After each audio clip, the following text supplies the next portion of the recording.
So when you are setting the inventory policy, like do you want to keep safety stock or not? What do you want to keep as max and min? When do you want to be ordering? Is it continuous or periodic? There are a lot of factors that go into that decision making. The first one is the lead time from supplier.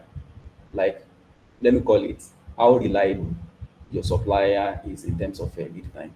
If it's possible to have the same day delivery one day, and sometimes it can take like 10, 15 days for your delivery. So it is important that you pay attention to that, to bring that context into setting your inventory policy. The next one is season. So season make your data to be less reliable. So let me use an example of this period.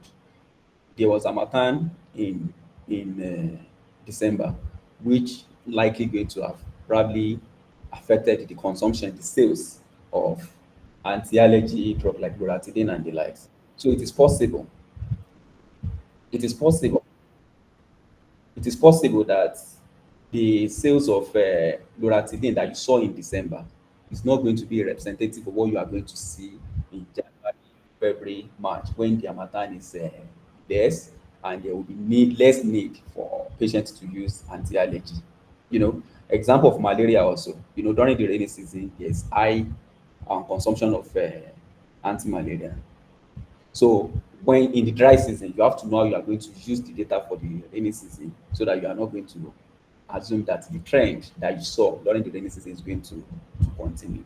So all this affects the variability of demand. Also the product life. For some products, you can be flexible with your planning. So let me use the example of consumables that have shelf life of like 5, 6 years. So that means the only risk on those products is the stock holding, like I discussed earlier, like the cost of tying down those inventory. But the expiry risk is less compared to product of 1 year or 2 years shelf life, and you are receiving it when it's already like maybe at 16, 16, 17 months. So automatically the risk is higher compared to product that have long shelf life. So you bring that also into consideration when you are making that.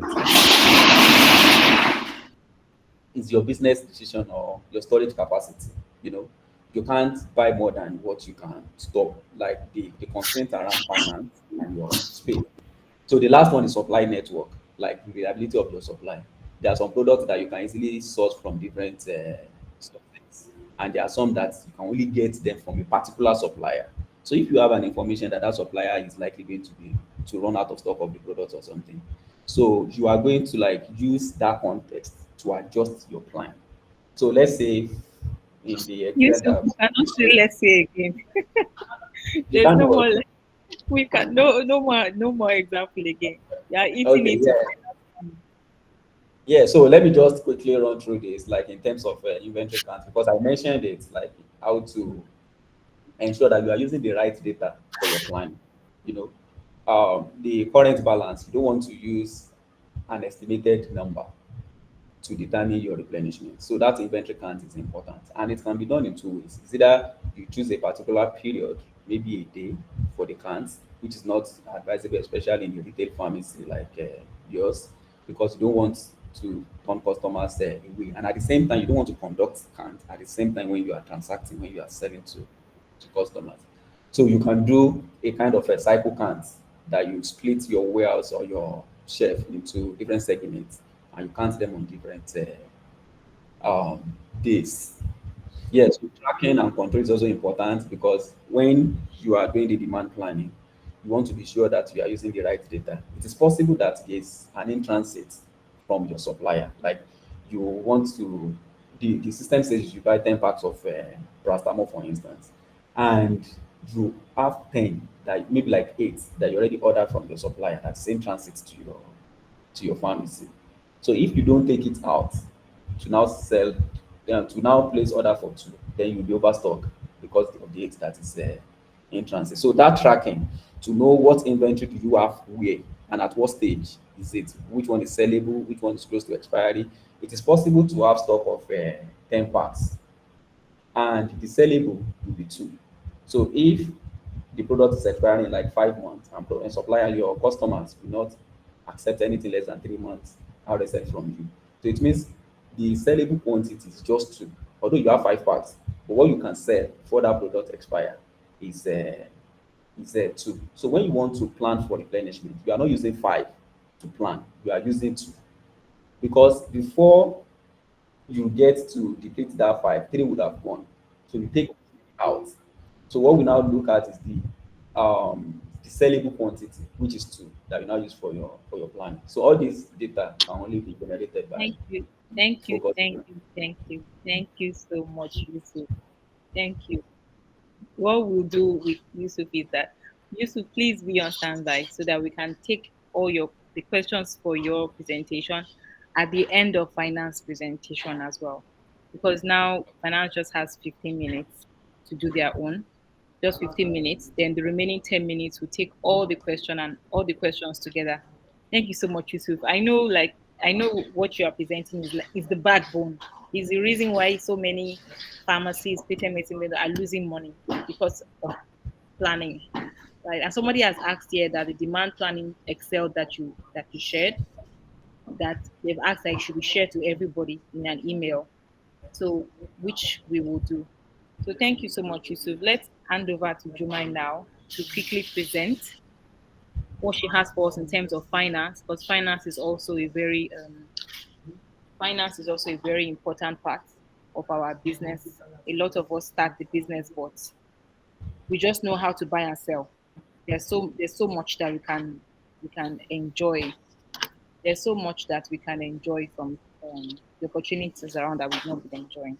So Jumai, over to you, please. Thank Okay, you. thank you. Thank you, Wendy, and thank you, Yusuf, for the session. It was very insightful as well. So just give me a few seconds. I'll share my screen and begin.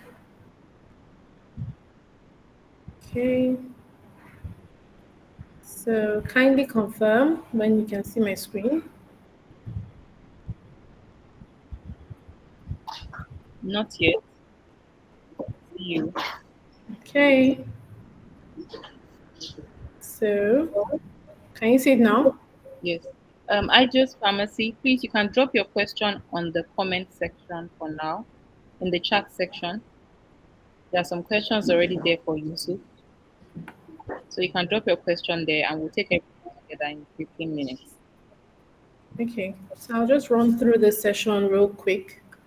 We'll focus on our profitability margins, breaking even, and of course, your overall financial health. For our outline, would focus on how to measure, and achieve your profitability, evaluate your financial health of your pharmacy, and of course, identify the revenues that you need to meet or the products, the units you have to sell to achieve your break-even points. We would also mention some of the softwares that are very insightful in achieving this. So, in achieving a maximum revenue or minimizing our cost or breaking even, all these activities are centered around us making a profit. Ideally, no one wants to make a loss. In all these activities, you're also maximizing your potential. You're trying your best to ensure that you're also containing your risk, because risk is inherent in all our business activities. So, I'll give an overview of, you know, um, financial statements that would enable us to assess our financial health of any business, and particularly for the pharmacies and the businesses in the healthcare sector. So the overview of the financial statements, the three key financial statements here will be the balance sheet, the income statement, and of course our cash flow statement.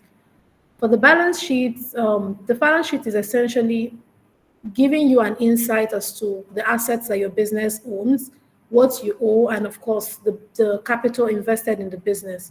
So we'll talk about some of the components of the balance sheet as we progress. For the income statement as well, you're also looking at your revenues, drivers of your revenues, your expenses, your direct and indirect costs, and of course your profit or your loss, which is like the difference. For your cash flow statements, you're looking at the inflow or an outflow of cash. So it's essentially the movement of cash in your business. Your cash flow is the lifeblood of any business, and it's essential that while you're trying to minimize your cost, maximize your revenue, maintain your asset position, you're also cautious of your cash movements in and out of your business, because it creates a form of liquidity for you. So for your balance sheet, you're looking at the components. Key components in your balance sheet are your current assets, your fixed assets, intangible assets. We also talk about the liabilities that your business will also hold, which is the things that you owe. For your current assets, you're looking at cash, you're looking at receivables, cash in the bank, liquid cash that you can, lay your hands on, cash that moves in and out of your business. For your receivables, you're looking at, drugs that you've sold and you have monies you're expecting from customers, especially if you do like a delivery from your end and you're expecting payments. From our own end at Shelf Life, our receivables are, the monies from our own customers as well. Your inventory, which is a major component of your assets for your pharmacy, is is super important because you have to keep your inventory turnover healthy. Thankfully, Yusuf has taken us through the sessions of how to manage your inventory, maximize the potential on your inventory instead of keeping it on the shelves and moving them real fast. So for your fixed assets, you're looking at those non-current assets like the rent, the building that you're operating your business, the machinery that you've bought to handle like your freezers, things that also are, components of you achieving your overall goal. These are the assets that lie on your balance sheet as well as, positive. So intangible assets, of course, I won't go into much detail on this. These are like your patents or your trademarks that you have over time if you provide like a service that is personalized. For your liabilities, you're looking at things that you owe. These are payables. These are things that you're supposed to pay out to your own suppliers. Let's say you buy and then you're supposed to make a payment over time. For instance, the revolving line of credit that Shelf Life offers to customers, this sits as a liability on your balance sheet. Essentially, they are short term and they're payable, within a year. But for Shelf Life, we have like short term revolving credit, which we offer for a period of 4 to 6 weeks. Now, for your long term credits, you also have your long term liabilities. You have the long term facilities that run over a year. Essentially, you should be paid off over a year. For your equity, you're looking at the monies that you've invested in the business. And the core function of the balance sheet is that the balance sheet must always balance. It means that your assets must equate your liabilities and your equity, meaning what the business owns must be equal to what you owe. That's what the money you take from other credit facilities or, and then it must equate what you contributed into the business as the business owner. Components of the income statement, and I'm taking us through all this so that it feeds into the final what we're trying to achieve in terms of our profitability. It's important that we have an idea of what these concepts mean and what they represent. For our income statements, we're looking at key drivers. Our income statement essentially is also your profit and loss statement. It's a financial report that summarizes your business revenues, profit and loss over time, your expenses, and the key components of your income statement are your revenue. That's like the first line item on your income statement. You have your revenue. Your revenue is driven by your price and quantity, essentially. And we'll go into further details as we progress. Your cost of goods sold are those costs that are direct costs. They are related to your achieving your business goals in terms of they're the first line item, for your business, whereby without this initial cost, you cannot necessarily even have any revenues to project. And of course, our gross profits are the first line item in terms of us achieving or measuring our profitability. So if you do a revenue, you have your revenues, you have your cost of goods sold.